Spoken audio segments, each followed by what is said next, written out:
Welcome, welcome. This is week 3 of Employment Conversations with Shalom, Klein, and Andrea Storz. Andrew, we need to come up with a better title for that, but hey, it works for now. How are you? It's good. I'm good. How are you? I'm awesome. It's another Wednesday night, which means you and I talk throughout the week and all sorts of stuff. I mean, always so many good ideas coming together. But Wednesday night means it's dedicated time that you and I can talk and share information. And we have been receiving some awesome feedback from folks that have been tuning in either live or even just finding it later, because this information is so relevant. To recap, week 1, we talked about starting a job search from scratch. Week 2, we talked about resumes. And today, I'm a little biased, but this is perhaps my favorite topic. We're going to talk about networking and LinkedIn. So if this goes on for 4.5 days, shut your cameras off. Yeah. And then listen, really long. It's because I'm so passionate about this. I don't think we're going to need 4.5 hours, because I know I can talk about this. I probably do talk about this in my sleep. I might. My wife isn't around here, but I probably do talk about networking and LinkedIn in my sleep. So, Andrea, just before we get started, sort of as I framed it last week, station identification. Who are you, Andrea Storz? Okay. It's a very short answer, actually. I am the Director of Employment Services at the ARC, which is a social service agency with a location in Chicago, also one in Northbrook. And we serve the Jewish community, those who are facing financial adversity, all different types of struggles, and especially now where the only thing certain about your life is the uncertainty of your life.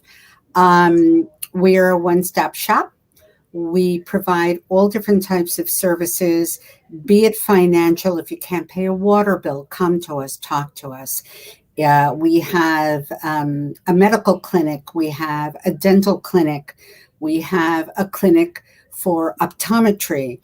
There are all different types of specialists, including mental health professionals. Of course, we do have a stellar employment department.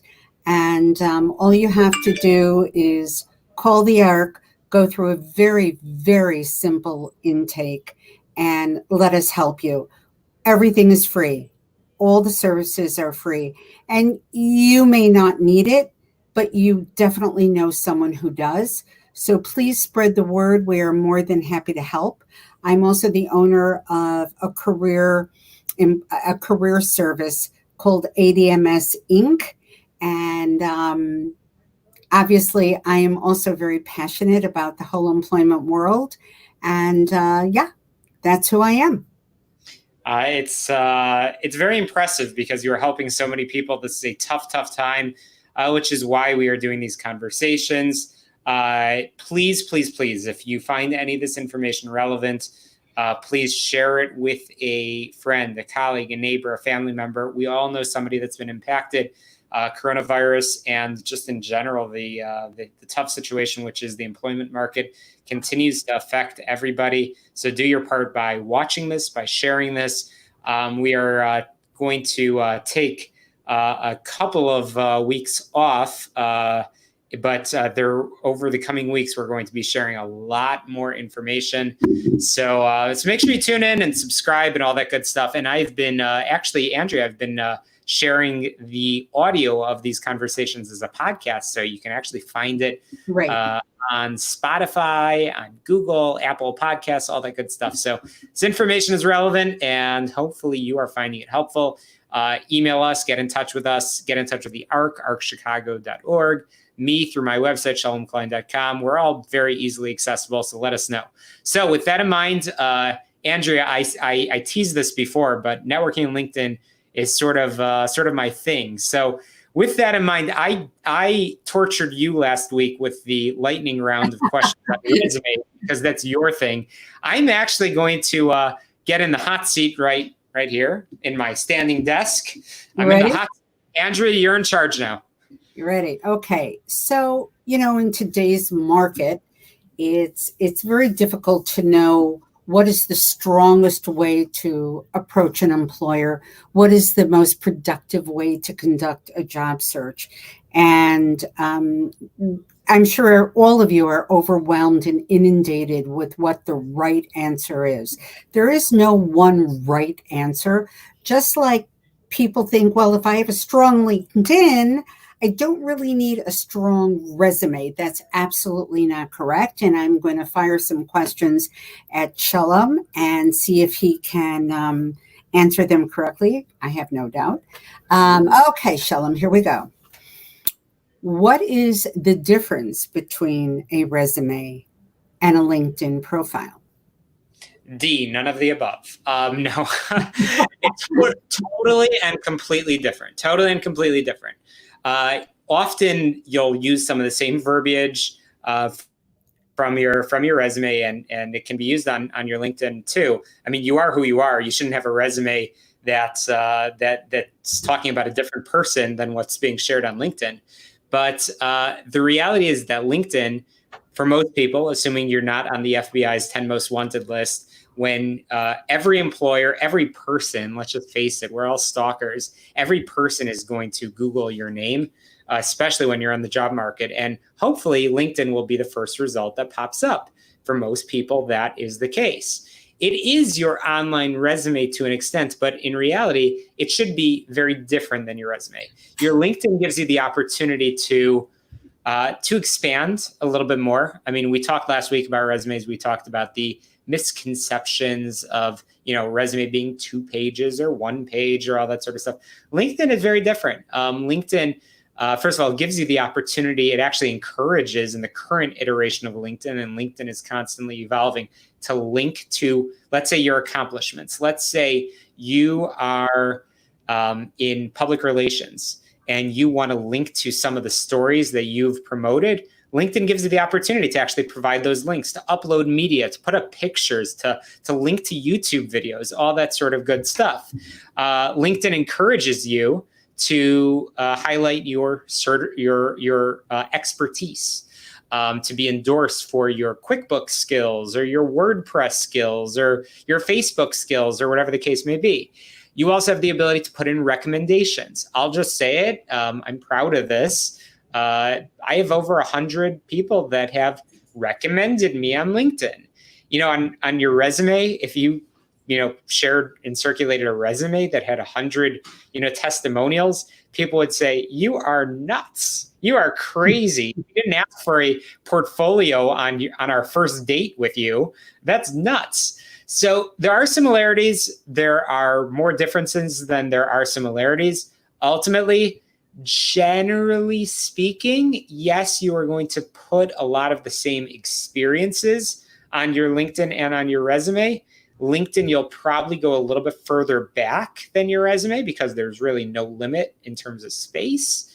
But you also have to be so, like your resume, you have to be so careful with the words that you use to make sure it is representing you well, because employers, networkers, everybody's going to stalk it. Everybody's going to make judgments. If you have a typo, it's bad. Just little things. Make sure your capitalization is correct. Make sure you're putting in your volunteer experience, all that sort of good stuff. So yeah, LinkedIn is so important. So I'm just going to add something to that. You said that, LinkedIn is evolving. Well, so are you. While you're evolving, you need to make sure that your LinkedIn evolves with you. If you all of a sudden secured a new certification, for example, that's important. Do not forget to include that in your LinkedIn. It's also going to be included in your resume. The thing that I think is so different between the two, when you send in a resume, it's for a specific job. One person, well, maybe one person, a hiring manager, is really going to be the one that reviews it initially. When you present yourself on LinkedIn, the world is watching. It's a very different feeling. And the thing that I love the most about LinkedIn, Shalom, is that I have a conversation with the viewer without talking to them. They get to see my writing style. They get to see the way that I describe accomplishments, that I describe my drive. It's a You're right. It's so similar to a resume. You want to get a message across, but the thing with LinkedIn, you really can have a lot more fun in describing who you are and making it come to life a little bit more. So that's something that I look at when I look at LinkedIn profiles. And if someone does not like, if I don't have that V8 moment when I'm reading someone's profile, I'm not connecting. So Okay. you have to get the energy going in the language, and then it becomes contagious. That's Yes? right. That's right. And LinkedIn gives you the opportunity also to, it's very simple, to make changes all the time. Right. Your resume, once you send it to somebody, it's out there, it's gone. LinkedIn, you can make changes, and that's a good thing. I mean, really, when you're in transition, you want to be going into your LinkedIn profile and sort of looking at it. By the way, you could also see who is looking at your LinkedIn profile. We could get into the whole debate of should you be paying for LinkedIn or not. It really depends who you are, what line of work you're in, what kind of job where you are in your job search as well. Where you are in your job search. That's huge. That's really huge. But I do agree with you, which leads me to a lot of people think, well, what do employers look at more? Do they look at the resume? Do they look at LinkedIn? I know what my answer is. I want to hear what your answer is. So resume is LinkedIn is, I'd say, probably more for the networking to get to the job. And anybody that's familiar with LinkedIn is familiar with the terminology of first degree connections, second degree connections. And over time, really, you should be, as I said, living with your LinkedIn profile, that when you are out there and you talk to somebody, go on LinkedIn, connect with them. For God's sake, take a moment and write a personal note, especially if you're in transition. Don't just say, I'd like to connect with you on LinkedIn, the generic message, but actually write something like, it was so nice talking to you today. I'm looking forward to connecting on LinkedIn, or something like that. But I can tell you that folks that are using LinkedIn successfully in the job search, LinkedIn has probably one of the best job boards that are out there. And as we talked about over the past few weeks, your job search should not be done online, but you could do your research. You could determine companies that have the dream job that you're looking for. And most importantly, you could determine who you know and how you can get to that job. So if, let's say, you were targeting your dream job at, I'll just go with Walgreens corporate in Deerfield, and you're in accounting. You want an accounting manager position at Walgreens corporate in Deerfield, and you want to figure out, how am I going to make sure that my resume, and I'm going to tie those terms in, that my resume isn't just going to end up in a pile. Because yes, you need to go through the formal application process. Of course, you need to submit your application, follow the instructions. Employers want to see that you have attention to detail, that you can follow instructions. But rather than just submitting your resume that way, you will actually look and see, hey, I know Jim Storz that has that is apparently buddies with the director of human resources at Walgreens corporate in Deerfield. Right. And you can then pick up the phone, work your networking magic, and say, hey, Jim, it's been so long since we talked, blah, blah, blah, blah, blah, small talk. And by the way, how well do you know Paul at Walgreens? I'd like to connect the dots. LinkedIn is like, nobody uses the term anymore, but your Rolodex. It's really a way to keep track of who do you know and how do you get in to your target company. So I'm hedging around the answer. Both are very important, your resume and your LinkedIn. Your resume ultimately needs to be in tip-top shape. Ultimately, we have not yet gone away from resumes in the job search. We have not yet gone away from that. I know you.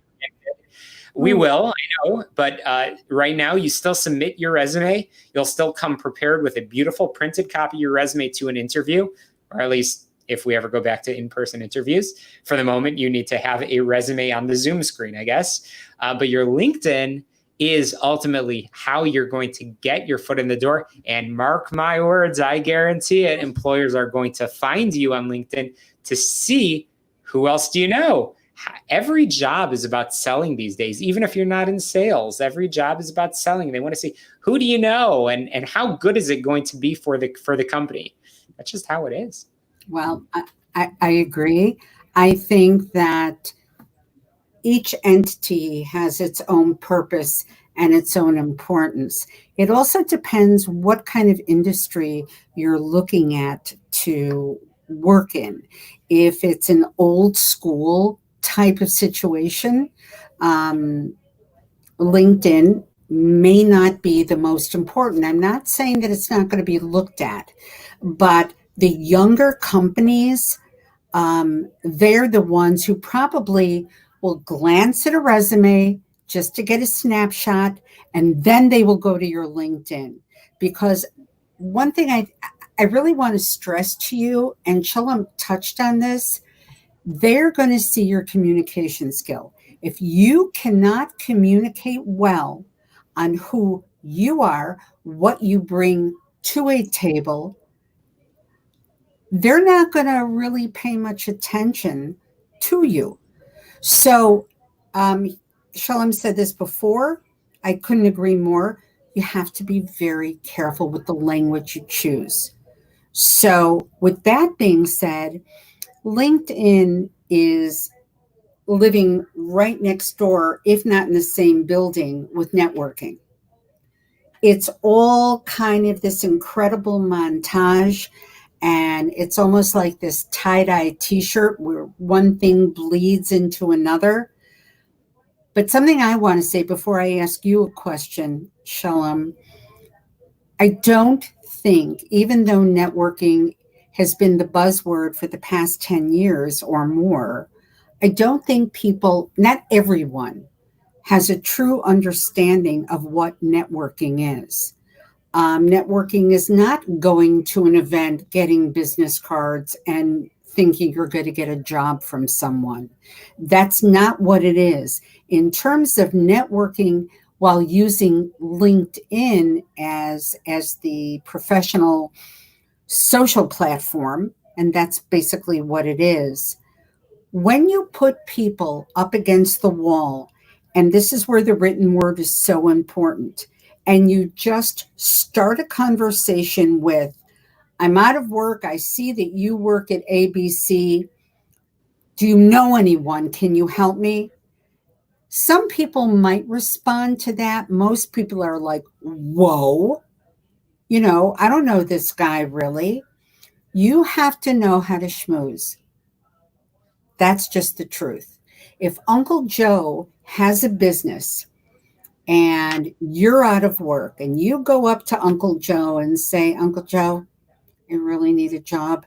I know you own a big business. Do you have anything for me? Even as an uncle, Uncle Joe is going to be very uncomfortable. He's going to feel an obligation. He's not going to be able to say no to you, which already there's resentment building up. So instead, if you go to Uncle Joe and you say, Uncle Joe, I did some research on your business. Whoa, I had no idea. I'd really like to learn more about it. After having a conversation and after developing a relationship with Uncle Joe, you turn to your uncle and you say, I think you'd be a great person to give me some input in terms of my professional direction. Do you have a minute? It's a whole different ball game. Yes, it takes time. Yes, it's definitely schmoozing, and not everyone is comfortable with that.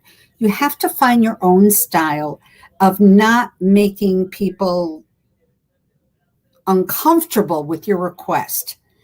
If you let them know that they are valuable, that you are impressed with their work, what they've done, and you let them know that, if someone compliments you, you're going to be a little bit more inclined to listen.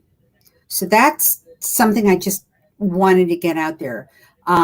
Okay, so Shalom, what should someone expect? Well, I don't know if there are any networking groups anymore, but let's say we're on Zoom. What do you think most people expect, and what is the reality of what you should expect? Well, networking, you nailed it. Networking has changed, maybe changed forever, but it certainly has evolved in this era of COVID. Right now, networking is as important as ever, but it is completely different than Andrew and you and I. When we started working together in 2010. Sounds weird to say that 10 years ago. Really? Yeah, I know, By it's the way, crazy. we started working together at a Starbucks, which I miss very much. Starbucks on a napkin. That's how a lot of what we've done started. It was a great Indeed. By the way, networking meeting. Yeah. it was a great networking meeting, and that is actually a perfect segue. The reality is that networking has evolved, but it has not, the purpose for networking has not gone anywhere. Right. I mean, I'll tell you, both you and I, we both, that's really what days look like. Obviously, you do whatever responsibilities you have, but ultimately everything is about networking. You need to stay in touch with folks all the time. You need to add them on LinkedIn, all of that sort of good stuff. And right now, yes, there are opportunities to network via Zoom. There are ways to network in some very subtle ways. And it's funny, right now I have the tab of StreamYard, which is the service that we use for the streaming up. And it's funny, I'm seeing my LinkedIn window. I have a couple of screens over here, and I see LinkedIn messages popping up. And, people are being very smart and very creative about sending articles of interest to me all the time, staying on my radar. I do the same thing to other people, making sure that you're sort of staying current.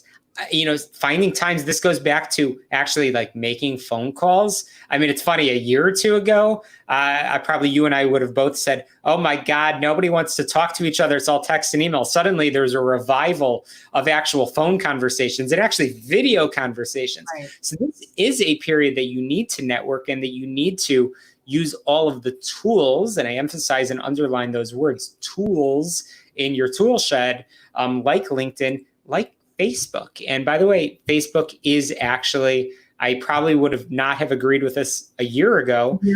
Right. Actually is a tool for networking, for professional networking too.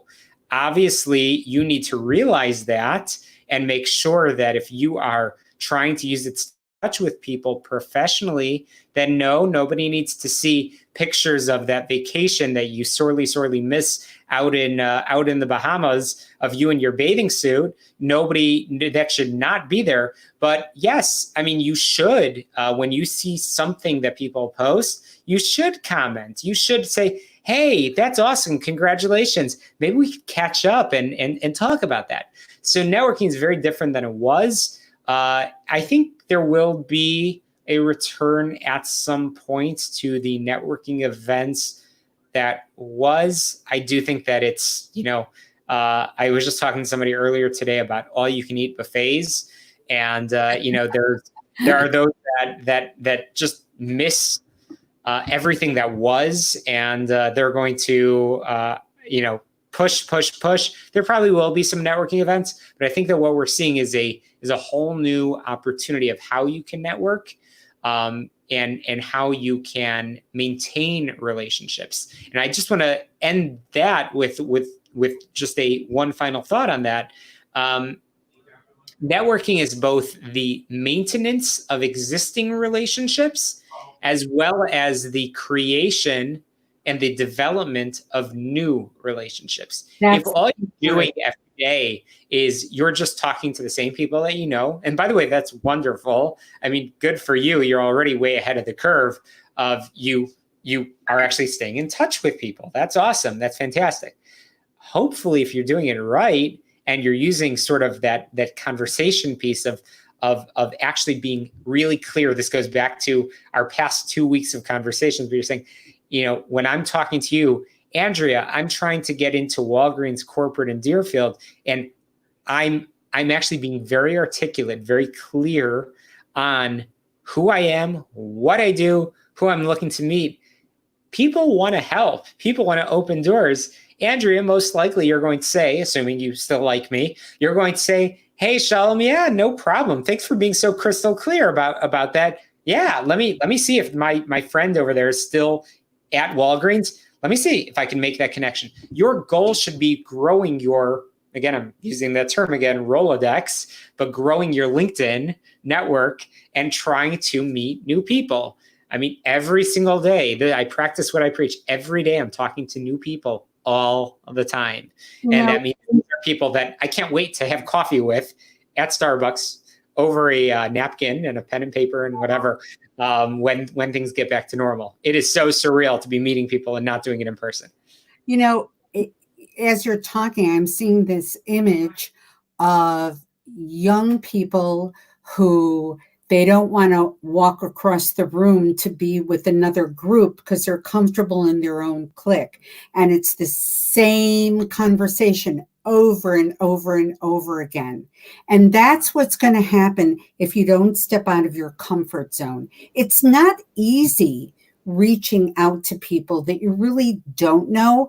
The one thing that I will say is that rather than a phone call to establish a relationship, and by the way, what you said was right on the money.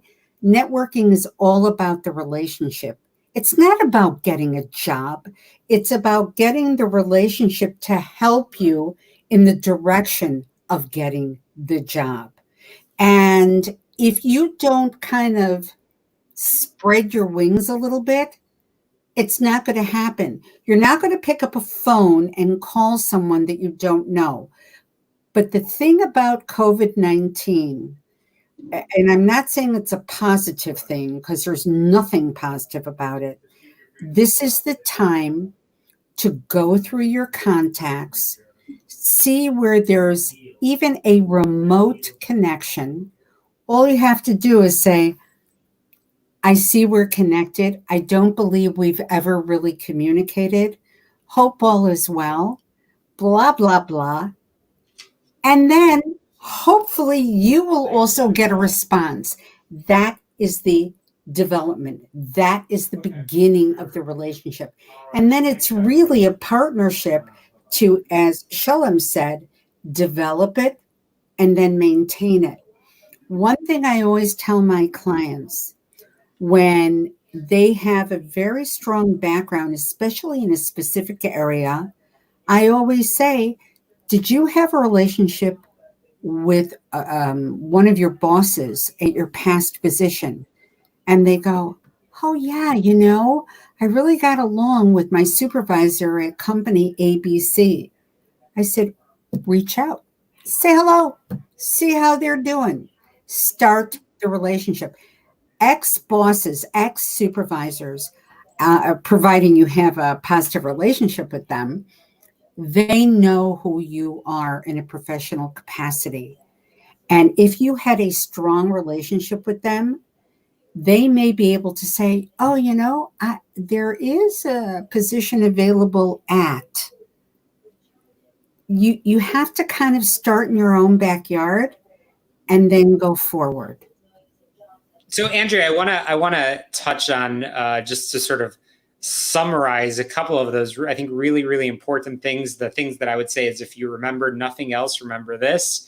The first thing being, LinkedIn is your best friend for research. LinkedIn is your best friend for figuring out how to network your way into different places.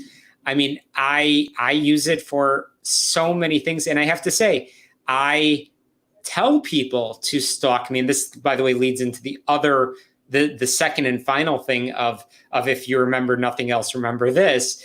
I tell people when they contact me and say, hey, can I'm unfortunately, I was just laid off.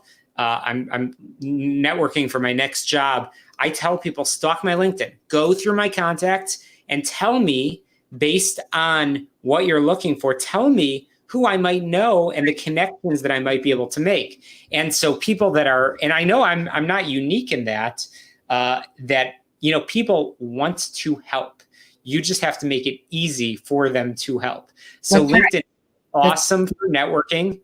LinkedIn is awesome for your job search. Again, I mentioned earlier, the job board on LinkedIn is incredible. It's actually really good because you can immediately see from the job that's posted, you could see what connections you have, how you can, it gives you literally a step-by-step guide of how you can get to that hiring manager. And, you know, when you're just dealing with your simple resume and you're doing the low-tech version, you don't have access to that level of intelligence. So that's pretty cool.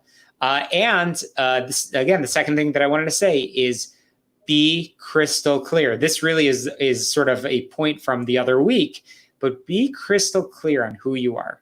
Do not, on LinkedIn, do not try to be a jack of all trades.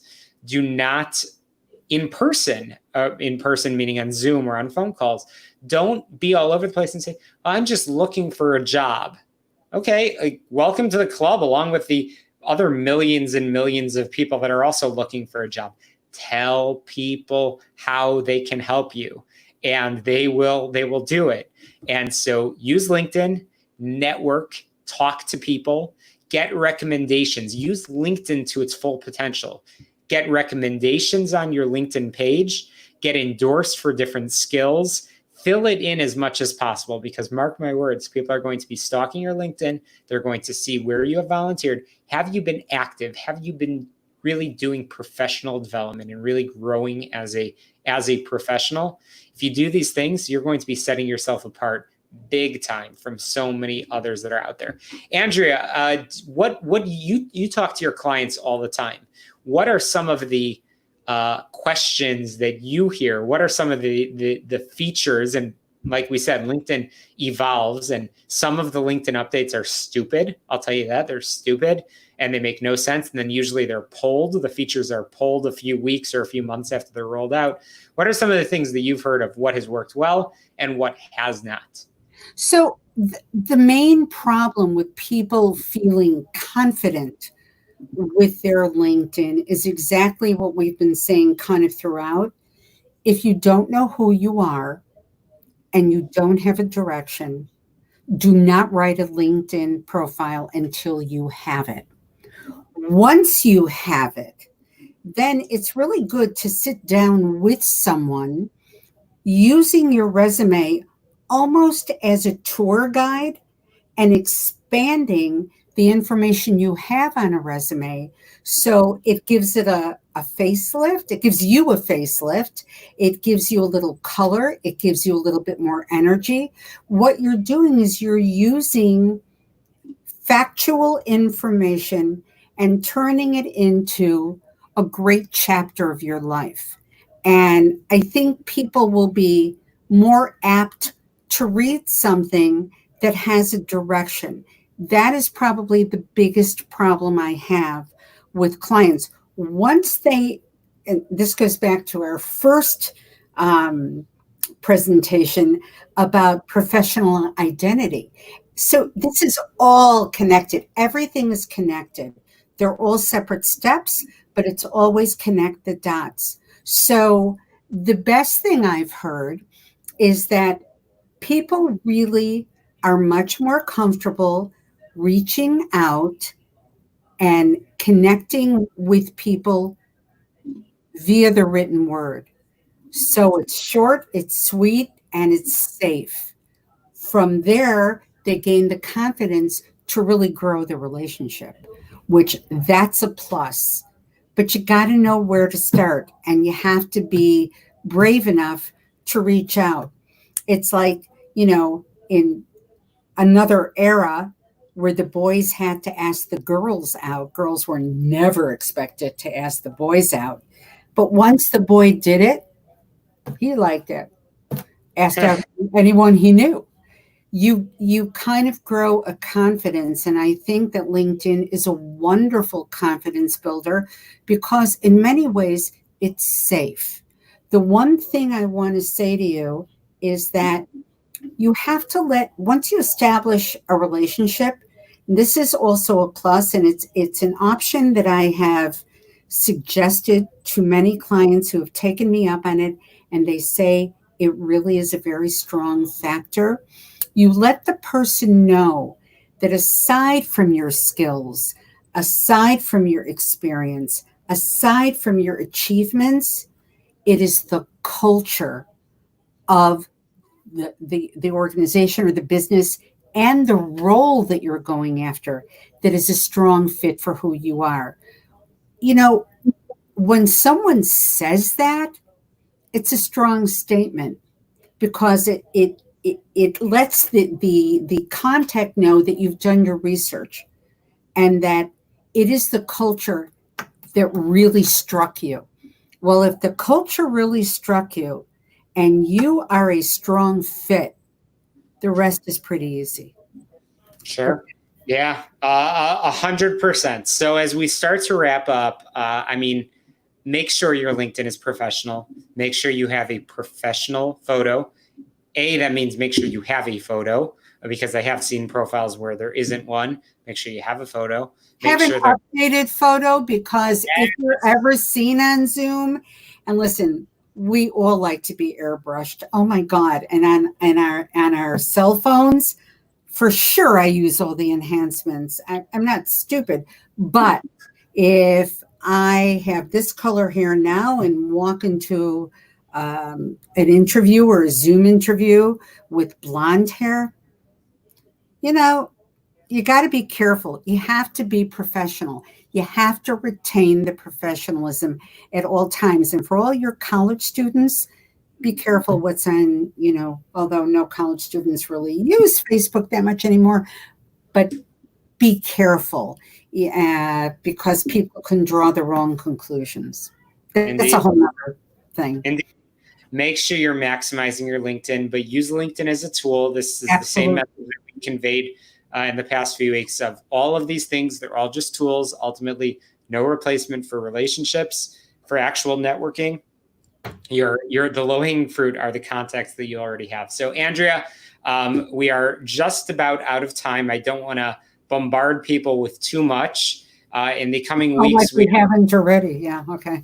I know. People, I feel bad. People are probably like, "Oh my God, now I'm going to have to pull an all-nighter." Shalom or Andrea, they're going to be stalking me, and I don't have my photo. And oh my God, no, you don't need to rush. It's okay. Better slow but steady wins the race. Andrea, in the coming weeks, we're going to talk about a lot of other important topics, including cover letters.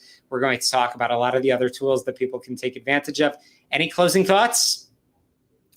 Keep plugging away and do not give up hope. Little by little, you will find your direction, you will find your connection, and you will be made the offer. But you gotta, it's easy for me to say, and when I hear people say this, I just want to, but I'm asking you all, please, to not give up and to keep talking to people and have conversations with people and really take pride. No one can take away what you've done up until now. It's yours. You've earned it. You own it, and no one can take it away. Yeah, you're absolutely right, Andrea. Thank you. It's always a pleasure. And we'll be back real soon. Again, as we said earlier, please, please, please let us know what questions, comments, feedback you have. Please, please, please share this link. Whether you're listening as a podcast or you're watching this on YouTube, which I recommend because you get to see the comical looks on both of our faces as we do this. So YouTube is so much better. But please get in touch with us. You can get in touch with Andrea at the ARC. Check out the ARC's amazing resources and services at arcchicago.org. Andrea, you're at Storz at arcchicago.org. I'm on my website, shalomklein.com. Or you can email me, sk@shalomklein.com. And thank you for tuning in. And Andrea, you have a good rest of the week. We'll talk. Everyone stay hydrated. Okay. On our next employment conversations with Shalom Klein and Andrea Storz. There we go. Bye, Shalom.